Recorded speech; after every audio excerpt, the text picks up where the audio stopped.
bai, baina guk, gure azterketak edo gure frogak korrekzio zuzendaritza justuarekin, bai. Adibidez, atera duzu 0 bat, Inigo? Nik huts edo bat daukat, atera dut, eta nik ez dut pentsatzen nire nota da hori. Ezke nik atera dut azterketik, eta pentsatu nuen, bai, eta ondo egin dut, ez daukat nivel onena, edo, bai, baina pentsatzen dut, bueno, ez izan da entxarra. Ezke guk beldurtuta geuden azterketara,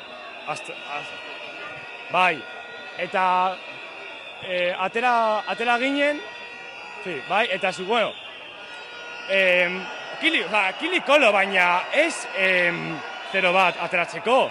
Ezke ezinezkoa da, gauzak ondo egin nituen, ezke aditzak edo akatsak zuzentzen, ondo egin nituen gauza horiek.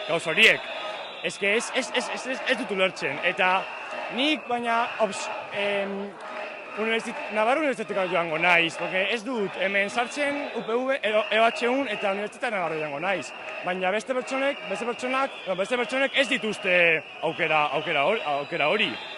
Eta ez da justoa, ezke guk jende asko hemen geratu nahi du. No, jende askok hemen geratu nahi du, eta ez dut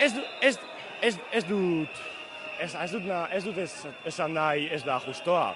Baina, ez dakigu, baina, nik ez daukat bi bat. Ez dut atera nahi, ez zeneukat denbora, baina, beste nire lagunek, bai, bebi ze bat daukate, eta ala ere, nada, ez dute gainditu.